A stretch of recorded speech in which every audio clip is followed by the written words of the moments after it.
Hi everyone.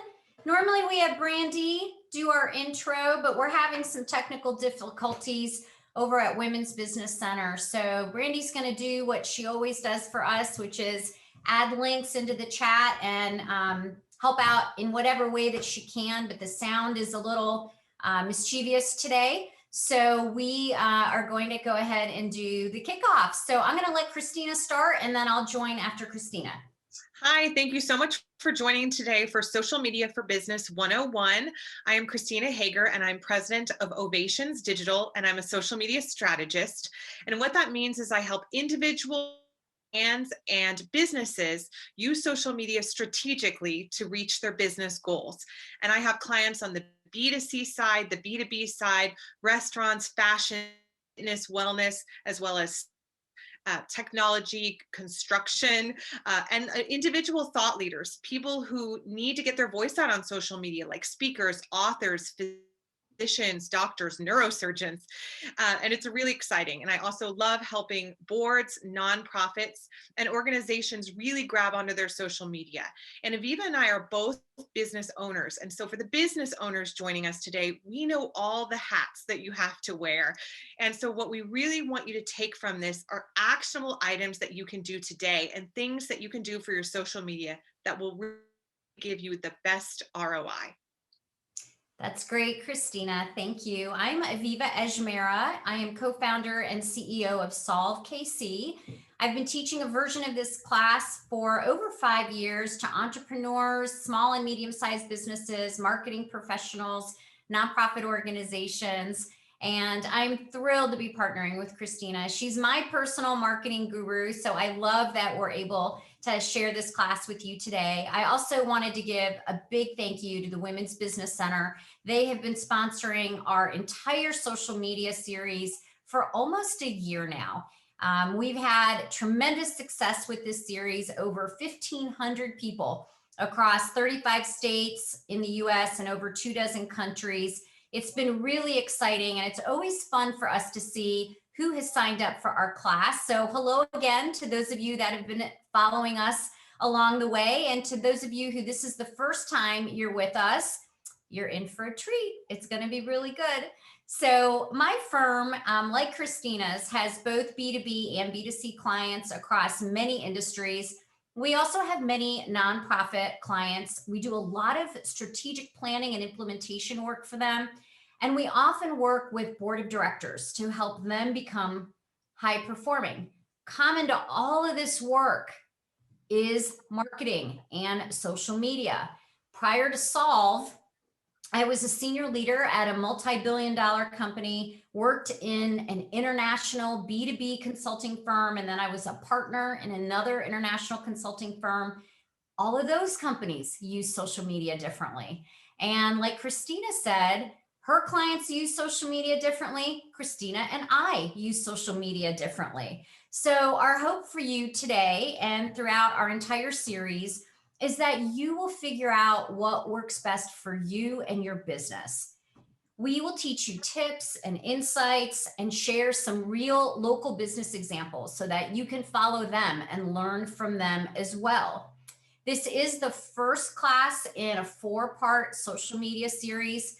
We're going to cover all 4 of the big platforms today, but please go ahead, just like you did for this class, and sign up for the other classes, because this is really like a primer and a bit of a tease. So we'll get into lots of good stuff on each of the individual platforms when they have the opportunity to talk about just that platform. So before we get started, I've got a couple of slides I wanted to share with you. The first thing I always like asking our participants is, what comes to mind when you think about social media? Many people think of it as, yeah, you know, it's those young kids, it's the millennials, it's the Gen Ys and the Gen Zs. They don't even know the art of communication anymore. They don't even know how to write a letter. Candidly, I will tell you, when my daughter was in high school, she didn't know how to address an envelope, and I felt like I had failed. But if you asked her anything about Snapchat, she was on it. Or it could be, you know what, it kind of scares me. It reminds me of 8th grade chemistry class And I'm just afraid that if I mix things together, I'm going to have a big explosion on my hands. Well, we promise you that won't happen. Or it could be, it's just a whole different vernacular. It's like speaking a completely different language. And it's very confusing to me. And so therefore, it's a little bit intimidating. Well, we will try to demystify all of that for you today. If there's one thing that you remember coming out of our class, it is this. This is a brand new statistic that just came out last week, and it is so impressive. So when we look back at 2020, we had an explosion in the amount of people that joined social media. 1.3 million users every day. And the reason that that's important is those people are also buying things, and your company sells things. So if you want people to buy your things, you have to be on social media. So let's go through exactly what we are going to share with you today. We'll start with some real basics on why social media is critical for your business. We've got a few data slides. We don't have a lot of them, but they set up the case for why it's important that you invest in at least one platform for your business. We will talk about the impact of social media and COVID-19. When we first started teaching these classes, we were maybe 3 months into COVID. Nobody would have thought March of 2021, we would still be talking about it. But there were definitely changes that occurred in social media that's important for you to understand why you need to make the commitment to it. We've got one super fun slide called Speaking Social, where we are going to demystify all of that lingo. And then we're going to spend the bulk of our time talking about the top 4 social media platforms. We will go through Facebook, LinkedIn, Instagram, and Twitter. We will talk about trends along the way. We will take Q&A along the way. This class is full of information. We tend to go at a really quick pace. I will be monitoring the chat, so please send your questions in. Those of you that have joined our classes before know how much we enjoy answering the questions. And frankly, all of you sometimes answer one another's questions. So know that we've got a community that we've built here today. We want to encourage you to use it. And then we're going to wrap up with some tools to help you start your plan. This class is great because if you're on one social media platform or 2, or you're on none, and you're trying to figure out which 1 or 2, we're going to give you that overview. So at minimum, we're going to say, select 1 or 2 platforms to build upon. And then we'll talk about how you establish your goals. And we've got some tools for you to build out your Q2 calendar. Brandy also sent some handouts to you when she sent you the link for the class today. So know that those are for you to mark up. By no means is it every slide in this deck because we update it every single time we teach it, but they're the slides that we thought would be the most helpful.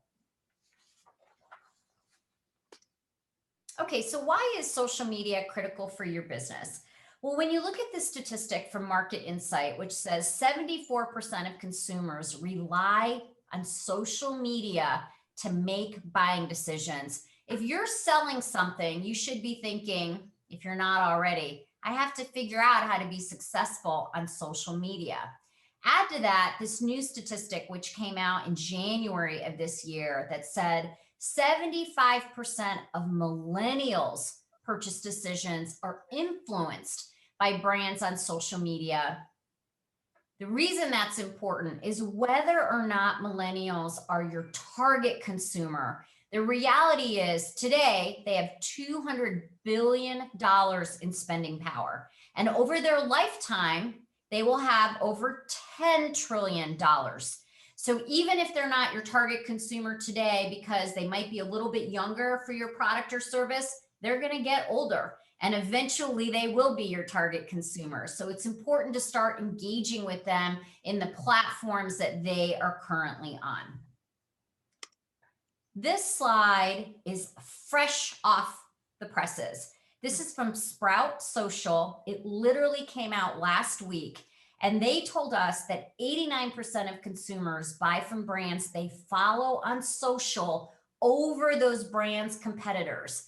And not only is that number really big, but to know that it increased 16% from last year, again, shows you the impact that COVID has had on social media and why we're so proud of you for spending your time with us today. There are a number of reasons why people might follow you on social media. And today we'll really speak largely both to our B2C businesses and our B2B. And as we find out who's in the class today, we can target our information for you. But on either side of the aisle, people are following you because they want to learn more about you. They want to stay up to date. Certainly, people will follow you to learn about discounts or promotions, but really, and especially one of the impacts of COVID that we're seeing is people really follow you on social media because they want to be entertained. They want to be inspired. They want to be educated. They want to be connected. And so one thing you will not see on this list is they want to be sold to over and over and over again. Certainly sales is part of your business, whether you're an artist or a t-shirt company or a SaaS product. You need sales, but you need to use social media strategically so your audience doesn't feel like that's all you're ever doing. And the way people are using social media is really differently. 43% of people are actually using social media to shop while they're in person in a brick and mortar store. And over 71% of people are following you on social media, or they're going to buy something from you because they've had a reference on social media. So you really need to consider what you're putting on social media and what your followers are wanting to see.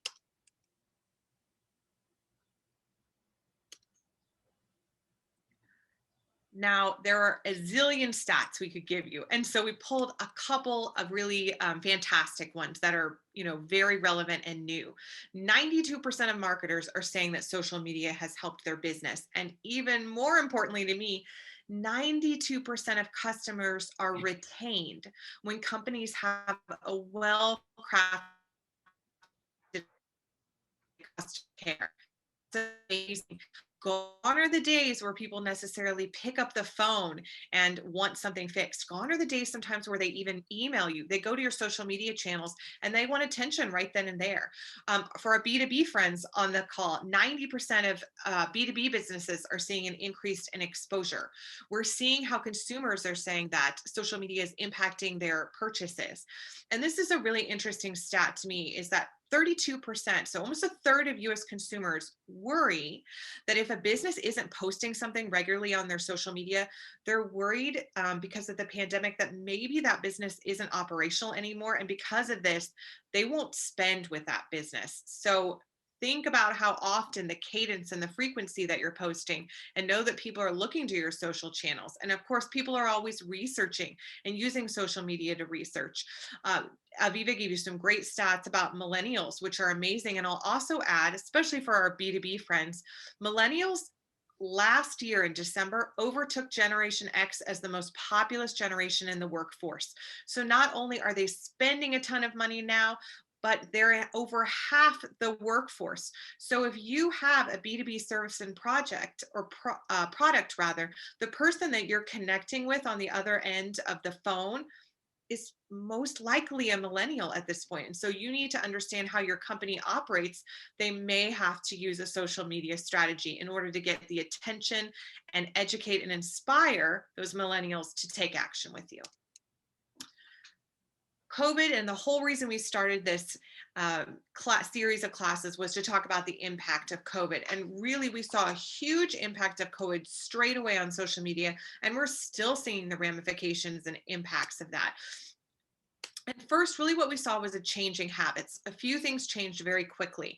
People started spending a ton of time online. They were connecting with people, but they were also connecting with businesses. All of the connections were up across social media. Also, we saw a giant shift. We used to see a lot of engagement on social media with businesses and organizations, what I call after hours, that 7 to 9 at night period. All of that has shifted up. People are really engaging and connecting with social media in the morning hours, really that 11, 12 o'clock hour. And it makes a lot of sense because everyone's spending a lot of time on screens these days. So by the time they get home, they're kind of screened out. They're doing other things. They've got to watch that Queen's Gambit. And so we're seeing also just a lot more engagement also. 44 times the engagements per day across all channels for social media, and 7.3 more engagements per post. Also, people are shopping in different places. They're taking a different chances on new products. 75% of Americans tried new shopping behaviors during the pandemic, and 62% of Americans say they just shop more online now. And then, of course, getting their news. So many people rely on their news from social media. In fact, 50% of all Americans get their news from Facebook. That's not 50% of people on Facebook. That's 50% of Americans. That's half the people on our class today. You're getting your news from Facebook. Also, 75 to 80% of people on Twitter get their news from there. So people are coming to social media and they're really using it as search engines, and they're really using it as news outlets. And like I said, there was a real desire to connect with people and connect with businesses, which is really amazing. And you might have seen these in your social media efforts. A lot of people were stuck at home. Some people still are stuck at home. And so the way they want to connect with people, they're doing it online. And that's impacted how they talk to businesses online as well. All of these things that happened from COVID and all of the time that people spent because of COVID, it's really transferring into the top trends in social media. And this is always a question that people have. They want to know, what are the trends for social media? But Aviva and I want to do you one better. We're going to talk about the trends and really how you should use them for your businesses to have maximum impact. We'll talk about this here and then a lot in our 201. So use is up, engagement is up. People want to talk to you and they want content that creates, inspires, and uses social media in a different way. We saw something like 90% of Americans spent more time using visual apps, things like TikTok, things like Canvas, in the beginning of the pandemic, because people were wanting to create. They needed to make something inside their own homes because they weren't getting it from outside of their homes. So that's something that changed. And because that's one of the reasons TikTok exploded. We went from, a really small amount of Americans using TikTok to like 60 million monthly users by the end of December. And it just exploded. And we predict to have 80 million monthly users in the US in 2021. And it's not surprising why. Again, it's that content that engages, inspires, educates, and that you can really glean onto. And because of that, we have all these new features in social media. Instagram launched Reels. YouTube rolled out a beta test of Shorts. LinkedIn added Stories. Twitter added Fleets. You may not know what any of these things are, or you may use them on the regular. And I will talk about them more 201s. But basically, all of these features came because of the need from the end user, your consumer. Okay, so I just want to say, I'm always educated by Christina. And when she just said, you may not know what any of these are, I would be one of those people. And it's because, frankly, they're not necessary for my specific type of business, which is a consulting firm, but she will go into some great detail for you. And the thing is, with all of this stuff, we just want you to feel comfortable with the landscape of what's going on. You don't have to do every single thing that we're talking about. Again, our goal is to inform you and to give you tools, but ultimately you have to decide what's best for you. Absolutely. And so we always want you to go forward with some action items that you feel excited about. So when I talk about the big trends for this year that we've seen from data, from our own opinions, as well as from industry experts, you're not going to want to hop on every single trend. Choose the ones that are applicable to your business and your organization. So let's start with some of the trends and how you might use them. Short form video. We were already trending this way before COVID started. And what I mean by short form video is video that's 15 seconds or 10 seconds. That is short. And so this is what we see in Instagram Reels and Instagram Stories, in YouTube Shorts, and any of those really casual functionalities. And the challenge is you have to get a lot of information or messaging or impact to your consumers in a really little amount of time. But this is how people are loving to digest content. Gone are the days where most people want to sit and watch a 5-minute video on social media. When they come to these big four that we're talking about today, Facebook, Instagram, LinkedIn, and Twitter, they want to see also short form video, especially in something like Instagram. Go live. This is something also amazing that was able to connect people. A lot of people might have gone live on Facebook before. Instagram has added this, as well as LinkedIn, which is a new functionality. Twitter has added something similar in its spaces category, but going live really breaks down the barrier between you and your consumer, because you're essentially giving them like a live broadcast. It's great to show people behind the scenes at your organizations, if you're the leader of an organization, to really talk with your consumers, and it can be used in a variety of ways. We also see social issues. There's a confluence of events in 2020 that led to social issues really rising up through the ranks. And we've seen that 79% of consumers want to see an acknowledgement of a company's desire or attempt to do good in the world. And that could be in a variety of ways. It might be for the environment, for humanity, in politics. So identify sort of what do good means to your organization and how you're going to share about that on your social media. We've also seen a lot of really great personalized marketing. Nobody does it better than Coca-Cola. And part of the personalized marketing is really, again, breaking down barriers. This is really a theme, right? Between you and your consumer, about how you can talk almost directly to them, their needs, their wants, their pain points, and not just talk at them, generic messaging. Building experiences became so important in 2020, because how do you make an experience when we're doing what we do today? I'm in Kansas City. Aviva is 100 blocks away in her house in Kansas City. And some of you are coming all the way from across the pond. We have people from Italy. We have people from London on today's call. We have to make this an experience, and how your company can create experiences for your consumer is just really huge. And it is a hard thing to figure out, but an amazing thing that you can use social media for really easily. And then lastly, and something that Aviva and I have, trendsetters, is employee advocacy on social media. You have a built-in group of people that hopefully love your organization. They love your brand, whether this is a business, a nonprofit, a community organization, B2B or B2C. You have people that are rooting for the success of your organization. By giving them the tools and the means to communicate this online, all of a sudden, you're not just sharing from your business page, you're sharing from 100, 200, 500 pages, all about your organization. That's super powerful. And we'll talk again about how that really looks for the specific channels. Okay, this next slide is in your handouts. I call it the money slide because it has data that we have pulled. I can't even tell you how many resources, over 30 resources.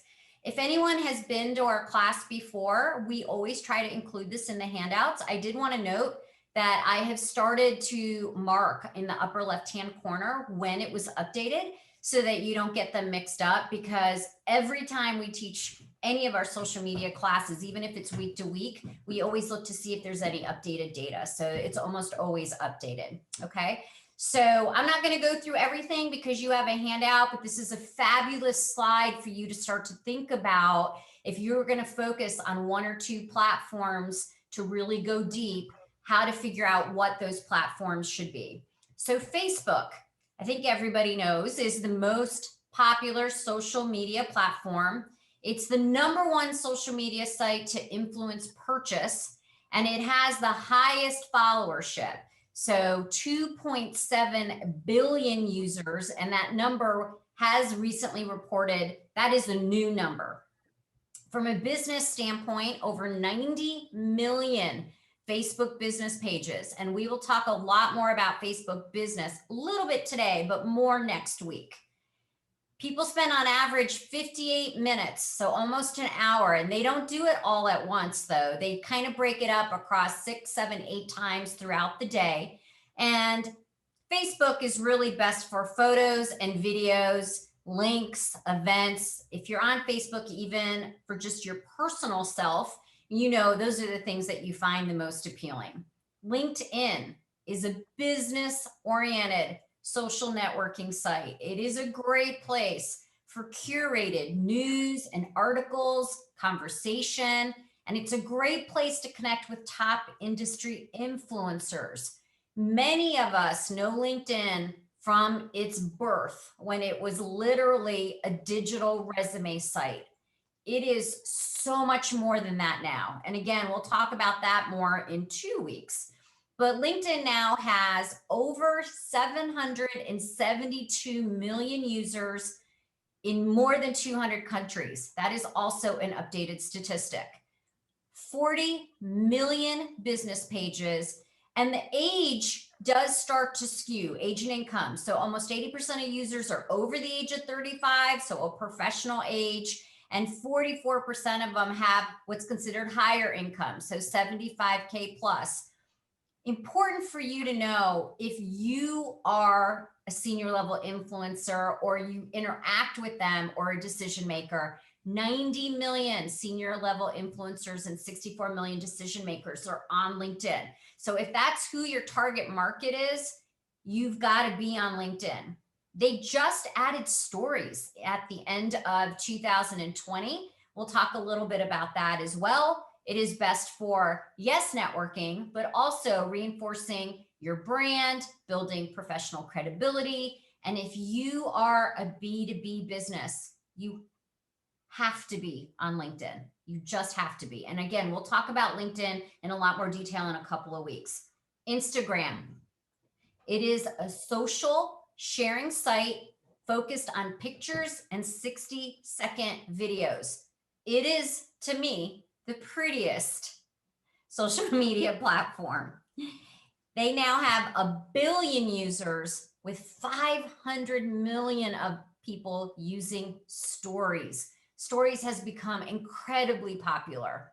Kind of the flip to LinkedIn from a demographic standpoint, 90% of them are under the age of 35. Okay, so as an example, 72% of users on LinkedIn are 72% of teens are on LinkedIn. The largest demographic is actually women 18 to 24. However, those aged 55 plus are actually right now seeing the highest growth.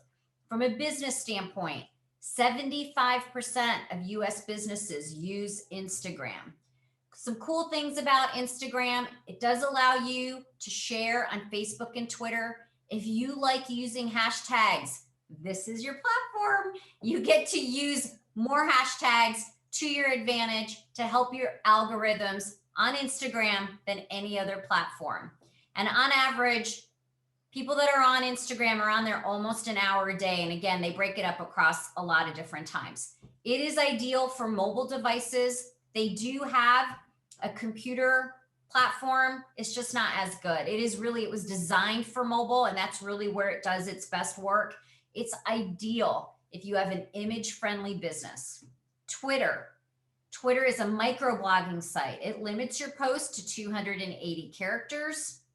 It is an ideal place if you have the type of business or service where you can have conversation with your customers, answer their questions. It's also a great place for news. 600 million users, 187 million what they call monetizable daily active users. And that is a brand new statistic.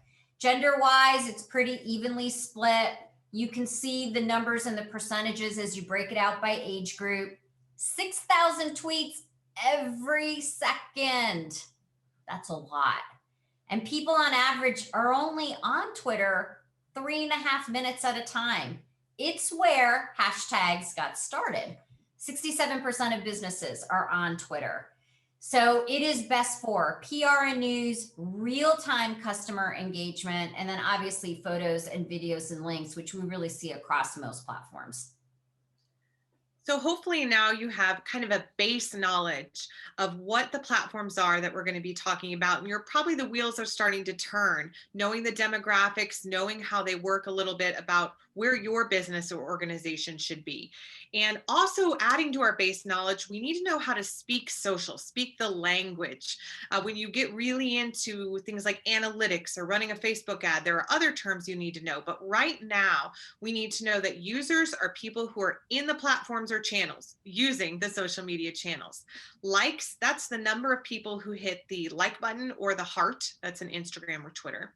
And feed just refers to if you open up a channel on your computer or you open it up on your phone, it's that rolling list of content on any particular channel. And it always updates and changes every time you open your phone. Reach, this refers to the number of people who have seen a particular piece of your content. So I sort of think about it like you're reaching across the internet to get your message out to people.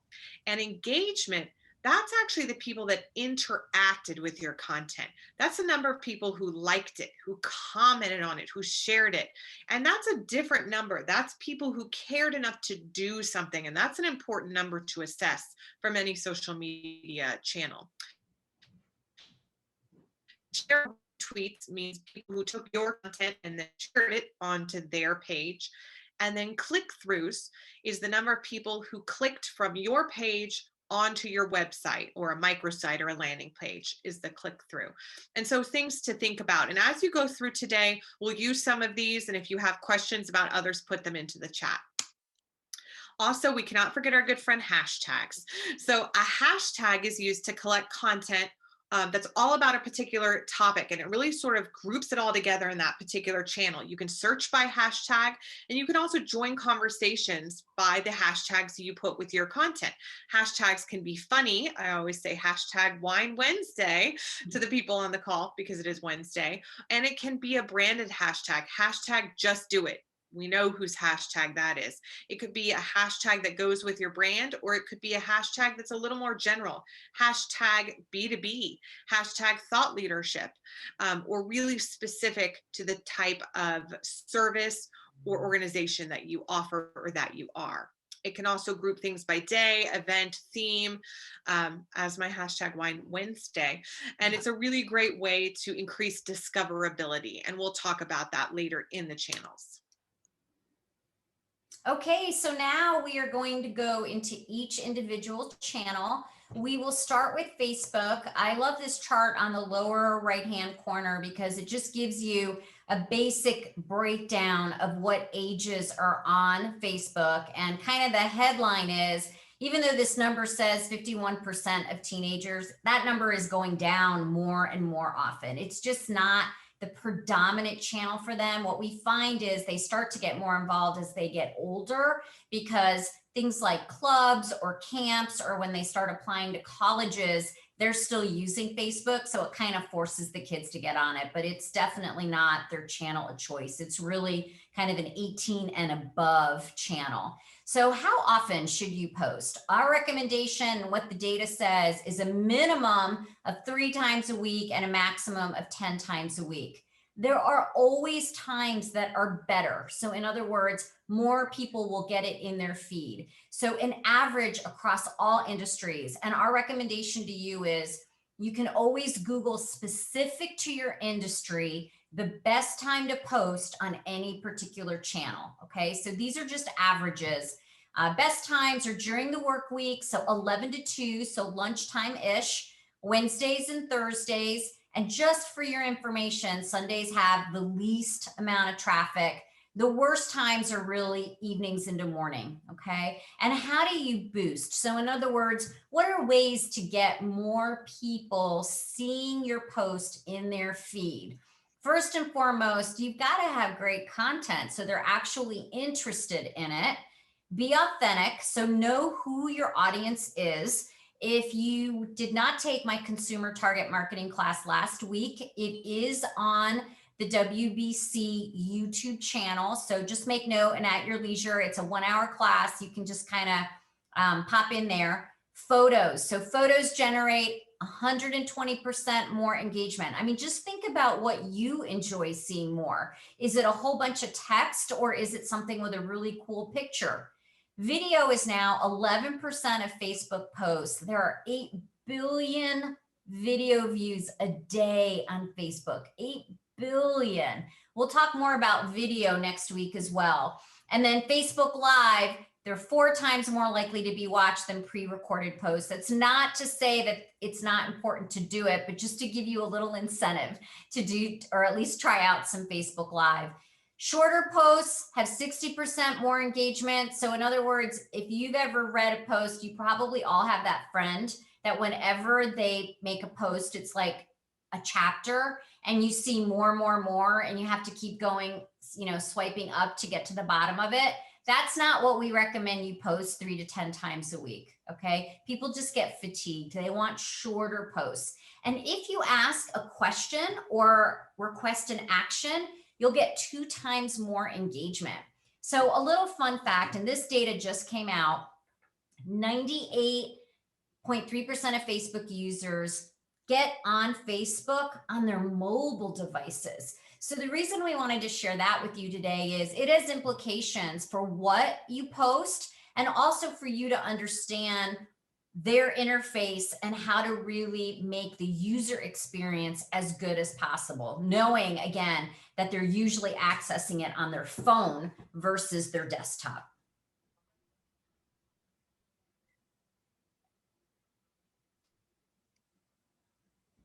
Okay, so a little bit about Facebook For business. Facebook. Oh, go ahead, Christina. So Facebook, the business page, this is your storefront. This is what you want to do to make it searchable. This is how it's going to be for you. And we really want to make the difference. And we'll talk about this later. You can have a personal Facebook page and you can have a professional business page. And Aviva is going to take you through in this slide why you want a business page, how it's different than one that's your personal page, and sort of what you want to do with that. Okay, thanks, Christina. So at the bottom, we just have 4 different organizations in Kansas City: a food, a nonprofit, a bank, and then an international nonprofit whose world headquarters is in Kansas City. And we put these out here for you, because they're local examples and you're probably familiar with them if you're calling in from the Kansas City area, but also because we really encourage you to follow them. So they, in general, do a great job across platforms.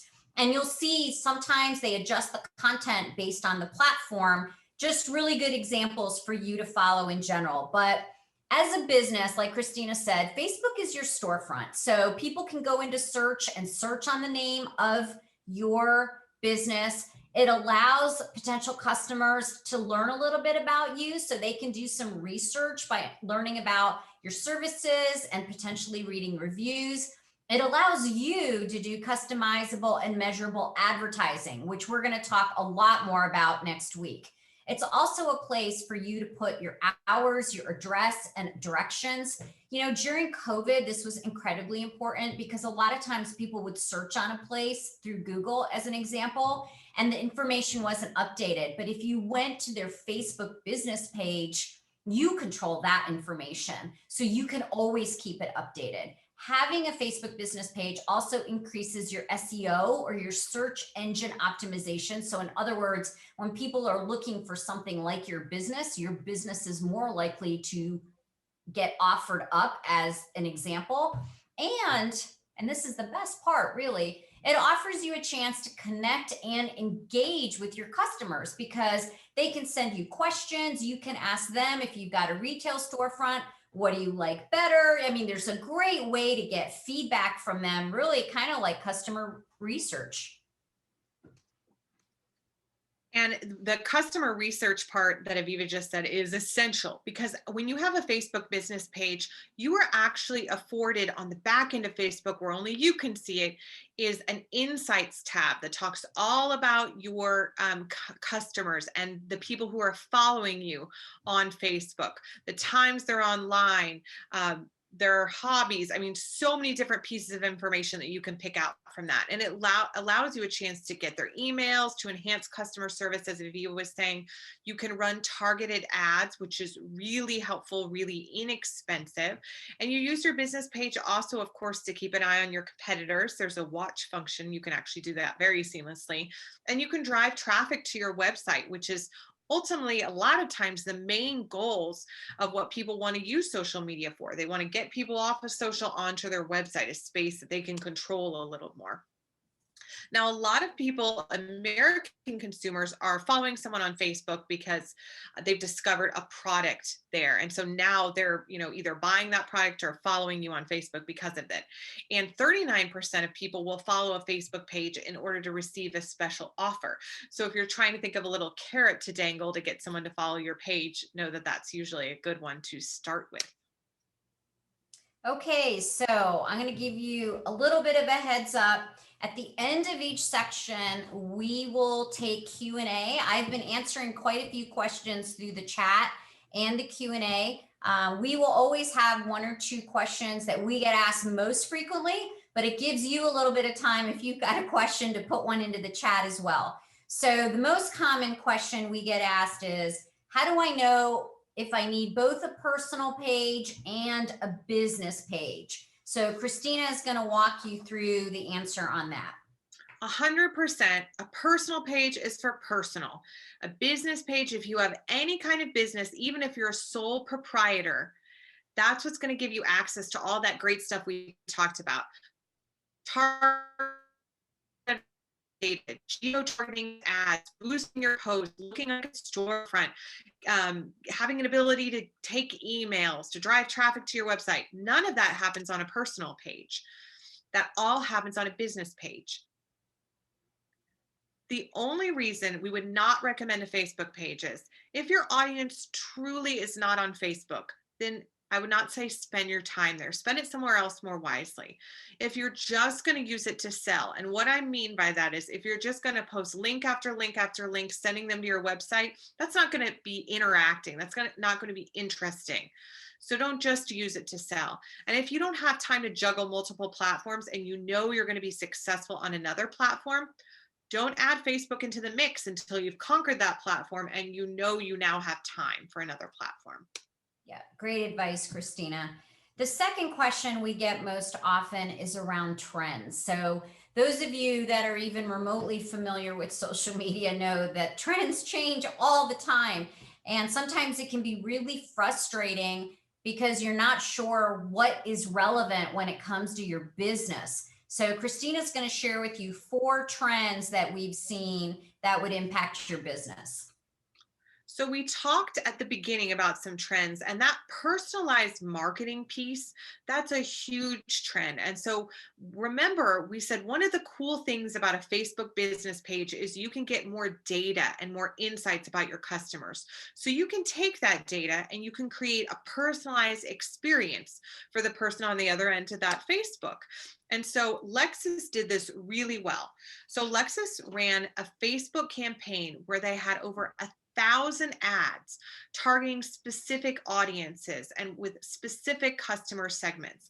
They picked their audiences, or rather, they picked the imagery that went with their ads based on their audience, their demographics, their key interests and things that matter to them, and then pair them with the car they were selling to that demographic. I'm sure the ads for the 18 to 23 set looked very different than the ads for the 65 and up set, right? And this campaign was hugely successful, all right? They saw a 1,678% increase in engagement. This is amazing. You might try something like that. Also, think about using Facebook Messenger versus email. We're seeing great stats about how often people are opening their messages versus how often they're opening email. And so this is a little example of a little Panera ad that we got. So the chances are someone opening a Facebook message are far superior than them opening their email. It's something like 75% versus 20%. So think about how you can use Facebook Messenger to get across information to your followers about services, updates, really any of the content we talked about earlier, and know that they're probably going to open that message from you. Okay, great. I've got a couple of questions. I actually have answers typed up. I'll send those in a minute, but I wanted Christina to have a shot at answering them too. So the first question was around hashtags. And it is, this is a kind of a long question, so I'm going to try to paraphrase it. Basically, the question is it better to use a hashtag that's generally used by a lot of people, or is it better to use one that's more specific? The example this person is asking is with your business name in it. Let me take a shot at it, and then Christina, feel free to add. So absolutely, you should use a very common one, because that's the whole idea, is people that are following certain hashtags will then just have your post as a part of, potentially a part of their feed. More specific ones, I don't know that your business name itself, if you're just building it, is so incredibly helpful, but you can choose topics that are similar to what you're doing. So let me give you an example. When Christina and I post about this class, we do not post hashtag social media for your business, or hashtag, well, either of our companies. We don't do that either, but we do post social media tips, social media trends, social media marketing. So things of that nature. Sometimes we post B2B, B2C, entrepreneurs, things that are relevant in our content, but they don't actually have our company name on them. Christina, would you add anything to that answer? I would say you should get a branded hashtag for your company. So I don't know your company name, but if it's a name, you're going to have to shorten for hashtags. And I would say always use one of those really specific branded hashtags, and then use two hashtags that you know are going to get you in conversation, such as like the example Aviva gave of social media tips. That's going to put you in a larger kind of conversation on social media. And so really kind of play with how you're using those. And then important to remember for Facebook, only 3 hashtags or less. For Facebook, don't be using 10. Facebook doesn't like it, and it'll show your content to less people because of it. I hope you guys all heard that. I just learned that from Christina about 4 months ago. And literally my first response was, oh no, because I'm sure I had more than 3 until I learned that. Okay, the next question is, if I don't have a personal page on Facebook, can I still set up a business page? A business page has to be hosted underneath someone's personal page. So you can set up a personal page, but then just really never use it, or your business can be hosted under someone else's personal page, but then you'll have to have access to it. I would set up a Facebook profile for yourself, even if you don't use it for anything. Okay, we are going to start moving along. I wanted to give you a quick preview. This slide is also in your handouts. It's the second to last page, actually, where Christina and I gave you a sneak peek of content for the next 3 classes. But we're going to be talking about a lot of great stuff. This Facebook class usually has incredible sign up. So if you're even remotely interested, go ahead and sign up, because last time I think it sold out 3 times. So we had to keep increasing the number of people that were in it. Okay. All right, let's move on to LinkedIn. All right, some fast facts about LinkedIn. First and foremost, this chart that's on the right, we asked digital marketers which social media channel is a part of your mix. And for B2B marketers, 92% of them said LinkedIn. So as I said early on, if you have a B2B business, you've got to be on LinkedIn. Okay, so how do you do that? Well, first, start with your own personal professional profile. You have to have a professional photo. I'll tell you, I'm on LinkedIn a lot, and a lot of times people kind of still have a photo from their college days or something that's incredibly indicative of their personal life. LinkedIn is professional, so have a professional photo. You'll get 21 times more profile views, and you're 36 times more likely to receive a message.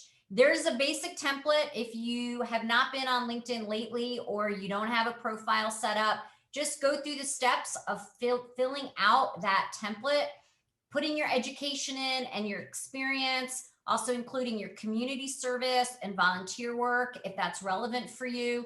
Listing your current position gets you 5 times more connections and 12 times more profile views than those without. Listing your skills will get 14 times more views. And if you have 5 or more skills, you'll get 31 times more views. Now, let me tell you, the goal that we are going to give you is to get to 500 plus connections. And I know that number can feel incredibly overwhelming. You're not going to get it overnight. It might take you a year or 2 to get to that number. In our LinkedIn class, which is in 2 weeks, we're going to teach you how to get to that number. Now, if you're a CEO, we actually want you to get to over 1,000. Okay. And again, these are kind of the gold medal numbers that we want for you. We're going to teach you how to do it, but know that it's going to take a little bit of time. So the best times to post on LinkedIn, a little bit different than Facebook. Okay. So the best times, 8 to 10. So morning and lunch on Wednesday, 9 a.m. and 1 to 2 p.m. on Thursdays. Sunday again has the least engagement. LinkedIn especially, make sure you go in and you search on your specific industry because they do sometimes skew. So for example, media is a little bit different than some of the other industries. So go ahead and take the time to do that. Here are 7 key steps to make a great LinkedIn profile. The very first one I mentioned earlier, have a professional photo. A couple of years ago, LinkedIn added the functionality to add a background. We highly recommend you do that. Everybody knows what the generic background looks like. We don't want your profile to be generic, okay? So choose, it could be your company logo, it could be a photo that relates to your industry or your business. There's lots of options out there. Just get out there and see what other people are doing and it'll inspire you. Get a descriptive headline with keywords. For me, I have CEO, I have my company name, I have entrepreneur, I'm on several boards. So I have board director. I'm also an angel investor. So I have angel investor on there. Pick the words that are meaningful. People used to do really funny things like have things like, digital Sherpa or, whatever. Those are really fun, but they don't really tell you anything. It's not going to help you get connections. It's just really for your own personal humor. Tell your story in your summary. So take some time, shop it around with family members or friends or business associates to be able to briefly summarize who you are and what your experience is in the summary section before you get into all of the details. The next thing you want to be able to do is showcase your expertise. So what that means is go through and fill out the job descriptions, the fields that are in there. If you've been in the workplace for like 40 years or 50 years, you don't need to go back to your high school part-time job. Just figure out the ones that are the most relevant. From an education standpoint, the recommendation is if you graduated more than 10 years ago, don't put the years on. Okay, if you graduated from college more than 10 years ago, you also don't need to put your high school on there. Okay, so just some guidelines there. Volunteer experiences and causes, and then finally recommendations. These are all in the template. I'll tell you the LinkedIn template used to have double the amount of fields that it has now. It's really curated it down to the ones that are most meaningful that people look at. From a recommendation standpoint, you don't need a ton. 4 is a great number to shoot for. I would recommend trying to have them represent different aspects of who you are professionally. We'll talk about that a lot more in the LinkedIn class. There's a great and easy way to do it to help make it a little bit easier for people that you're asking for a recommendation. So LinkedIn and your company. So I'm going to use the example of McCown Gordon down here. I started working with them in 2015, and at the time, they only had about 100 followers, and now they're at over 8,000. Okay, that's the power of LinkedIn. And I sat down with their entire company and taught them LinkedIn and a whole big strategy around it, which I'll share with you when we do LinkedIn in a couple weeks. But a business page on LinkedIn showcases your company just like a Facebook business page does. It builds buzz around your company and builds brand awareness. It positions your company as a thought leader in the industry. And we'll talk a lot more about that in 2 weeks. It's also a great opportunity to highlight expertise of people that you have in your company.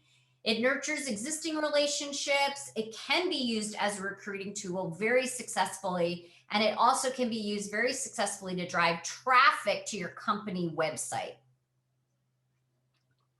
Okay, so a really common question. What are the current LinkedIn trends for business? LinkedIn is really changing how it looks, how people want to use it, what it's being used for, as long as it's in that business sphere. And so they're really trying to add a lot of authenticity and the feeling that it's not so stuffy and buttoned up. So they've added stories, just like Instagram stories. They've added polls. They've added LinkedIn Live, like Facebook Live. So some different features that are slowly rolling out to different users. We're seeing that employee advocacy on social media.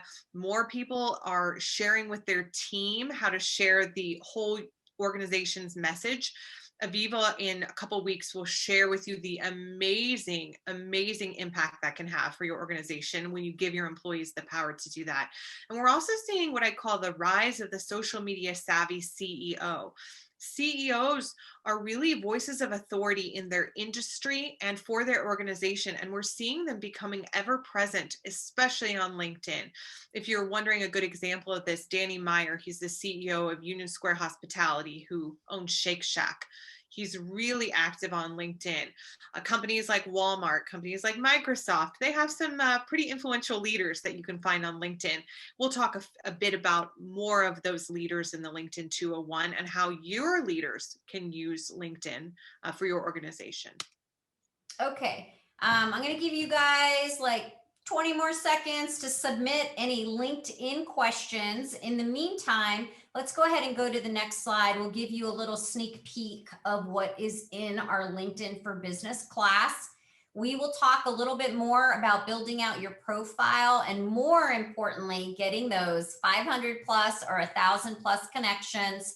We'll talk about how to create a business page, getting followers, LinkedIn for leaders, groups, hashtags, and then tools, which is a really, really important asset for you to have. And then we'll talk more about LinkedIn trends and obviously answer tons of questions. Let me see. Okay, no more LinkedIn questions. Let's go ahead and go on to Instagram. Awesome. So we're halfway through talking about the platforms, and I'll just say, feel free to connect with Aviva and I on LinkedIn. Our pictures look like us. You can see our company, Solve KC and Ovations Digital. We each have a page if you're interested in seeing what a business page would share.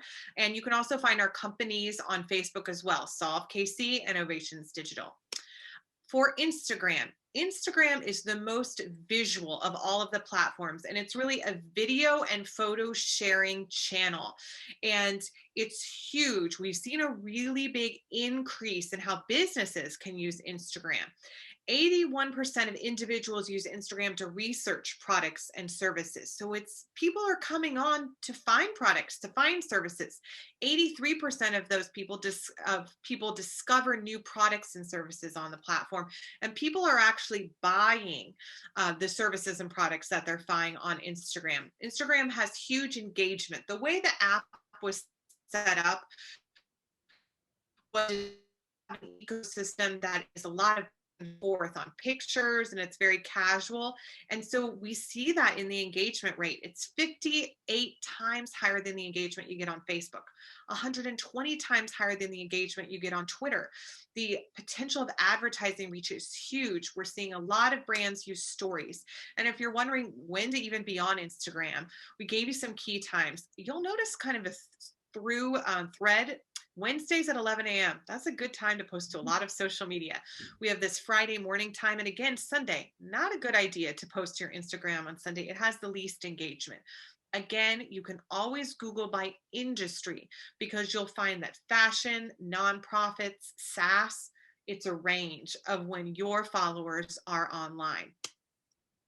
And just like Facebook, Instagram can give you a free business page and you want to create a business account, because just like on Facebook, you'll get a lot of features and ways in which you can look at your data that you can't get from just an individual page. And in case you don't know, Instagram is actually owned by Facebook. So even though the platforms may look very differently, a lot of your information you can find and will be a cohesive reporting between the two channels.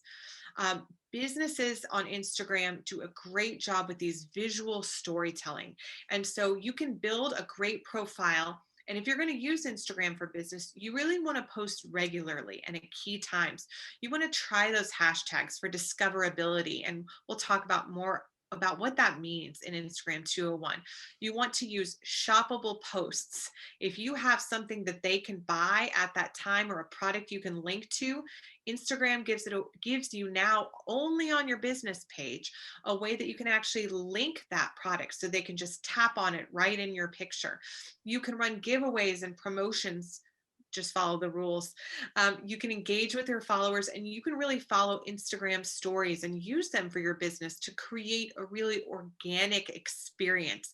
These are 3 businesses, Nike, Oreo, and FedEx, that all do an amazing job. Nike has incredible videos, incredible content that doesn't just sell. Even though they have a ton of things to sell, they're really inspirational. Oreo was actually voted one of the top, if not the top account to follow if you're an entrepreneur, which I think is so interesting based on the content that they share. It's visually really interesting. The copy is great. And then FedEx uses something called user generated content. This means it's not content that the brand or the business made. It's content that someone else, just a Jane or Joe like you or me, created and then tagged the business, and the business loved and used. And a lot of actually the FedEx drivers are the ones that share that content, which I think is really, really cool. And so just think about how you want to, sort of look at those businesses and see how they're using things. We can't forget about Instagram stories, because it's a post, a video or text that disappears after 24 hours, and it looks really casual. It doesn't have the same branding that your posts in your feed have. They're viewed in a slideshow format right at the top of your phone. So when you sign on to Instagram or you log on to Instagram in your phone, all of the stories appear at the top, and it's really organic and interesting because stories aren't separated out by individuals or businesses. Anyone on Instagram with a story, the stories just roll right into the other. And so an end user or your customer or potential consumer can be on their phone viewing their friend Aviva's stories, and then they may be viewing stories by Oprah, and then they may be viewing stories by your business, and then back out again to their mom's stories. So because of that experience, it feels very organic, and it actually sort of makes your followers feel like they know you, which is a really great feeling and what you want your consumers to feel like. And you can, even though your stories disappear, you can actually save them in a highlight album. And we'll talk a little bit about why you'd want to do that in the 201, or the logistics of that. But people are really using stories. Remember, we talked about that trend, short form content. I could not say it. That's how I remember it so well. 500 million people look at stories every day, and a third of the most viewed are actually from businesses. 62% of people are saying that they're more interested in a product or brand after they've seen it in stories. So if you're on Instagram and you're not using stories, that may be a interesting thing you start to learn with that right now. Let's talk trends, because everyone always wants to know trends for Instagram, especially Instagram for business. So Reels. Reels is something that Instagram debuted sort of in a reaction to TikTok, because it gave that same feel of TikTok, in that you could create a reel in which you're doing something set to music with stickers, and it could be really fun and splashy. And they really wanted something to compete with TikTok, really. Go live. We talked about going live and why that's important to your business. People go live 1 million times a day on Instagram. Again, it breaks down that barrier and helps people really communicate with you. Instagram shops. So we'll talk a lot about this in the 201, but you can actually make a post clickable, which I said, so they can click on the link and then view it, or you can actually set up a shop in Instagram that people can shop on in Instagram. And the benefits of this is it really keeps people in the ecosystem of Instagram, and the impulse buys, or if you have that 60-70% of people who are researching things on Instagram, they can go ahead and buy that product they found right there in Instagram without leaving. That's huge. And always reminding you, Instagram and Facebook work very well together. So if you already have a business page set up on Facebook and you're using Instagram, or you want to use Instagram, it's not a far leap to set up an Instagram business page, because the two talk to one another really well. Meaning, if you post something onto your Instagram business page, you can just toggle a little button that will immediately share it onto your Facebook business page. Aha, 2 for 1. You can also view all of your Instagram and Facebook business insights, your analytics, all in Facebook Business Suite. So that's really nice. Great. Okay, we've got a question. What is the recommended number of posts, weekly posts on Instagram? So the cadence depends on your industry. We would usually say that's sort of 5 to 10, but having 3 on Instagram is a really good start. It depends on your industry. Okay. I've already answered the other questions, so I think we're in good shape. We can move on to our next slide, which is a sneak peek into our Instagram for Business class. We are going to talk hashtags. We're going to share some really cool local success examples that you can also follow. We'll talk stories, influencers. Christina's going to unveil her 5x5 methodology. And then we will also talk content creation and scheduling. And all along the way, we'll talk trends, because we know you love trends. We love trends. We want to share them with you. Okay, Twitter fast facts. So we're giving you all this information, but I wonder if you knew that there are over 500 million tweets every day. 500 million tweets. It's like mind blowing, right? Well, that's what Twitter is. About 1/4 of our adults in the US use Twitter. Gen Z, so that's our youngest demographic, has the highest number of people on Twitter, which is kind of hard to believe, actually. 42% have a college degree. 41% have what we consider higher income, so 75K. So that's very similar to LinkedIn. 12% of the general population gets their news on Twitter, but over 75% of Twitter users get their news from it. Okay, just think about that for a moment. And then watching video is the number 3 reason people use Twitter. I can testify to that. My husband is on Twitter all the time. I blame it on Christina. And he always has videos playing really loud too, but he loves it. It's what keeps him engaged on the platform. Now, it's important to realize this is like the fastest platform, okay? So the lifespan of a tweet is only 7 minutes. And if you are a business, the recommendation, and these are not typos, the recommendation is to post 3 to 30 times a day. So Twitter is a commitment for your business. It can be a perfect match for your business, but you have to just understand what the requirement is if you're going to engage in it and when it's absolutely best for you. We might have. Absolutely. And so I think one of the key differences. Thank you. Yeah. Okay. So the best times to post for Twitter: Wednesdays and Fridays at 9 a.m. And Twitter, actually, the least engagement is on Saturday, not on Sunday. So we're just sharing the data. We didn't create it. Wednesday's still coming ahead of the pack, though. That hashtag Wine Wednesday, people have the wine, they go on social, I guess. There you go. Hopefully you're not having it at 9 a.m. on Twitter.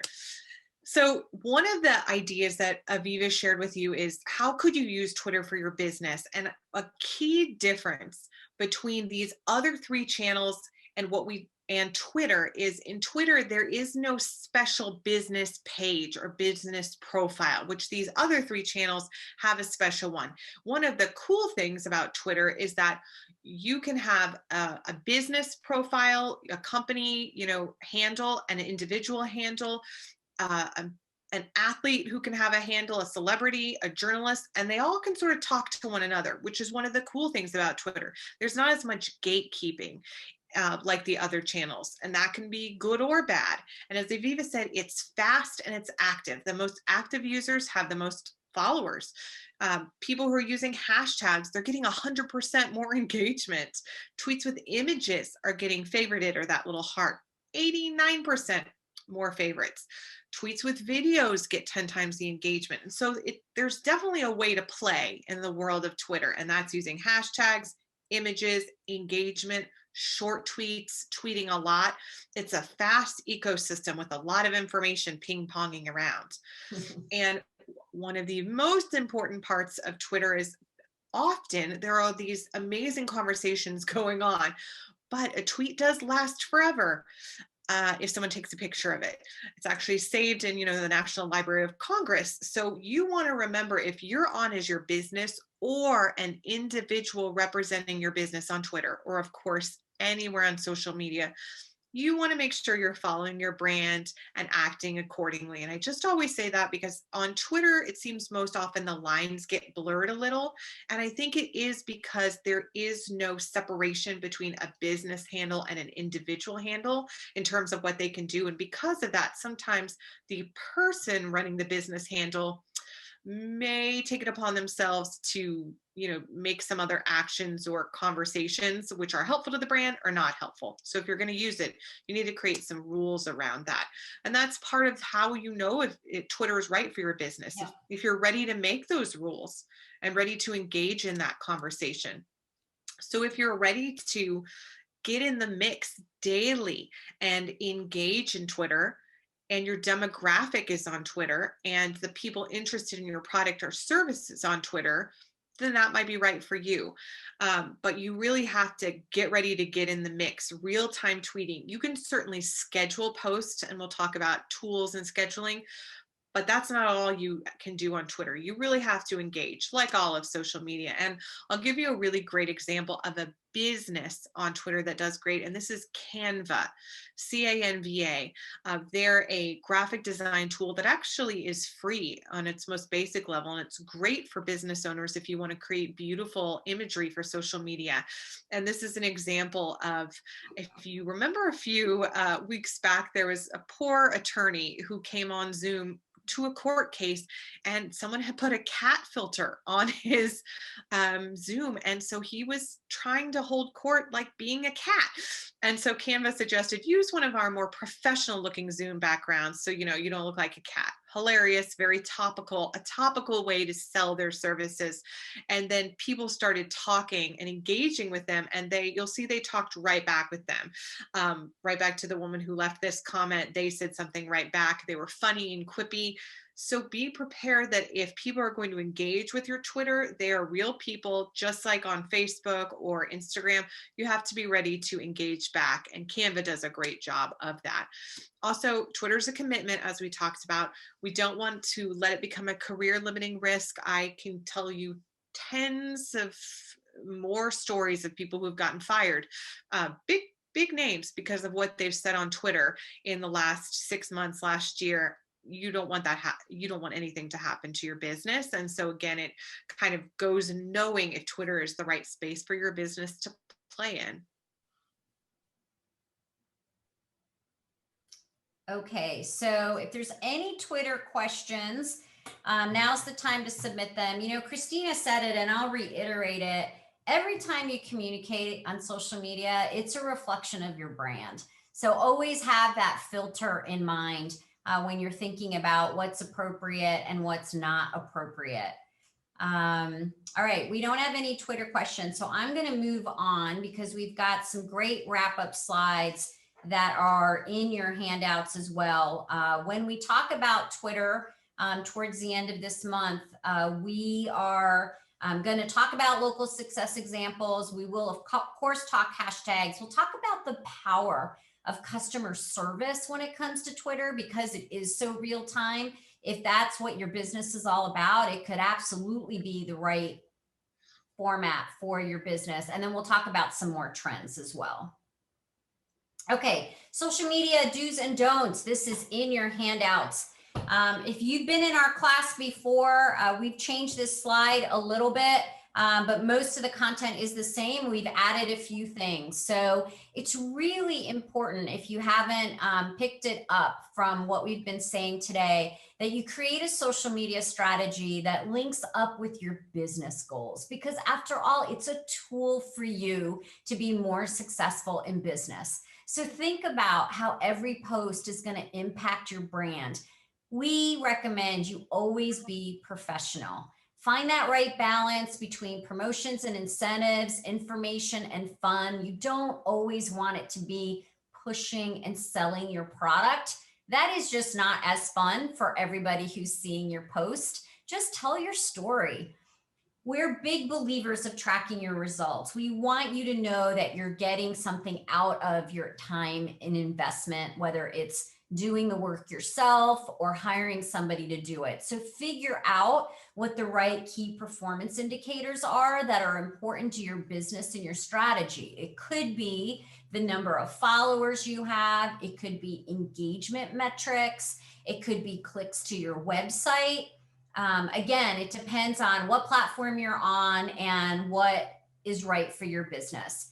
And then really important, and this is an ad, we talk about it a lot, but I wanted to capture it in one of our summary slides for you, is understanding how to unlock each platform's algorithm. There is a science to it. It's always going to be a little bit of a balance of art and science, but we know that there's data that says certain things work better. So in our future classes, we are going to talk about the power of tagging people in your posts and the power of hashtags. You know, hashtags started out as just being something kind of fun and whimsical. Now they're like legitimate. They actually are helpful. And people follow content with certain hashtags. I get them in my feed all the time on LinkedIn. You're following this hashtag, you might be interested in this post.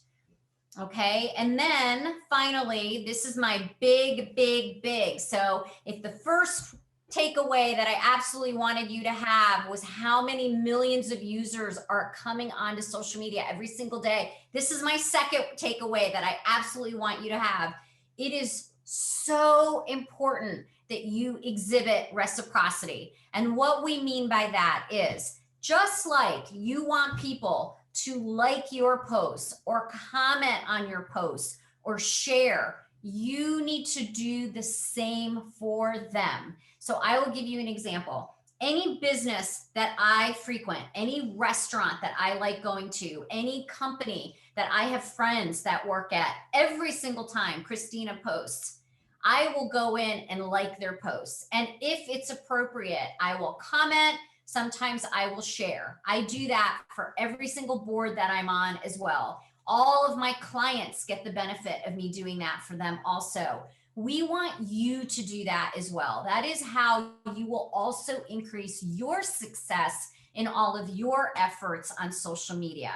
So social media, reciprocity. See, I even put a little dance in there for you. That's my digital dance. Okay, we do have a quick question. I'm gonna let Christina answer it before I go into tips for building your plan. Can you explain the difference between a hashtag and a tag? Great question, an easy answer. Yes. So a tag is when you use the @ sign, and that is tagging another business's account or page, depending on the channel that you're on. And it highlights it in bold, and it lets that person know that you tagged their page. So for example, if you enjoyed today's session and you want to put a post on LinkedIn or Facebook about it, you can always say solve KC, and it will tag Aviva's business page, and it will, or at Ovations D, and it will tag my business page. You could also do that with personal profiles if you have a girlfriend or a sister or a brother that you're tagging, at Sam Smith. That lets people know that you are including them in your post. It lets them know, and it lets sort of the world know you're tagging.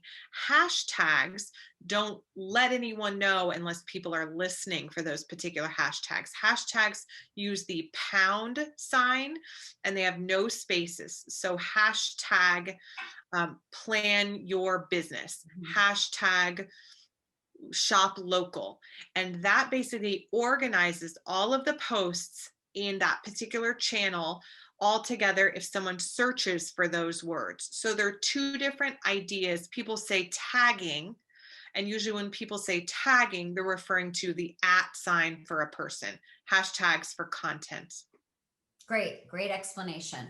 Okay, this next slide is also in your handouts. These are our final thoughts for you, all pulled together, tips for building your plan. So find your daily time to engage, to create your stories, to share your tweets, anything that you can't schedule. And we will talk more about scheduling and what those tools are in our future sessions. We just have so much content when we do the 101. It's really hard to get it in there. We highly recommend you plan your content calendar. A good time frame to start with is 30 days at a time, but always build in some flexibility into your calendar so that you can slot in a trending topic if it's relevant for your business. We recommend at the end of each month, you work on the following month, okay? Or, you can always hire somebody to do it. A lot of businesses hire college students or MBA students or freelancers. The average amount of time that they say you should spend developing and executing your social media plan is actually 6 hours a week. So it's not insignificant. Christina might even have a higher number since that's her business. But for me, 6 hours a week is a tremendous amount of time because I'm almost always with clients all day long. So for me to be at my very best, if I was in every single platform, which I don't need, for example, Twitter for my business, I would need to hire that out. And a lot of people do that really successfully. It doesn't need to cost you a lot of money, and you'll be surprised at how stellar the results will be. So along the way, gather your photos and videos, just kind of keep them in a file. There are apps out there to not only help create, but also schedule your posts. We showed you a little bit about Canva on Twitter, but we'll talk about Hootsuite and Meet Edgar and a few others in the next few weeks, but feel free to just Google them and research them. Some of them are free, some of them cost a little bit of money. And then for every platform you're on, again, know the best times to post. It does make a difference. Sometimes people get a little overwhelmed and they're like, oh my gosh, you want me to post so often and you want me to figure it out 30 days in advance. What on earth am I going to post? There's always something to post. Okay. You can do product sneak peeks. You can do sales promotions and contests. You can talk about your employees, or if your company has won awards, you can put posts out there that thank your customers. You can also put, like we said, do some consumer or customer research out there. User generated content. If someone sends you a thank you card or a thank you note, you can put a fun little post about that. There are really fun holidays, like this month is Women's History Month, and coming up on Monday is the International Women's Day. And then there's obviously like major holidays as well. So there's so many things that you can post, and really some of the best ideas that you can get is start following other companies and you'll get ideas. We always try to bring you some examples that we think are great. I know you'll probably have your own, but that's the best way to get ideas of what is fresh and what is fun and what mixes it up while still keeping your brand top of mind for everybody that you want to reach. The next few slides, they're your tools, okay? Our recommendation is figure out 1 or 2 platforms and start there and really nail those platforms, because that will be enough work for you. If you're already really solid on 1 or 2 platforms, try a new one then, okay? Hopefully we gave you enough great information, and we've got classes coming up that can help you with that. If you don't yet have a profile, we want you to use the rest of March to either establish your profile or update your profile on whatever platforms you're on. And then we gave you some tools.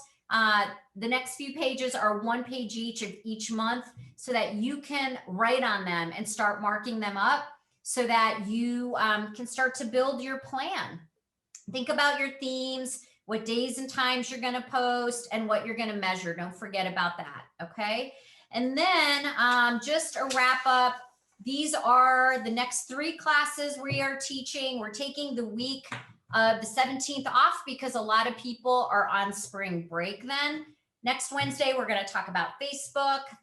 We're going to take a week off. Then we're going to talk about LinkedIn. And then our 3rd class, we are going to talk about both Instagram and Twitter.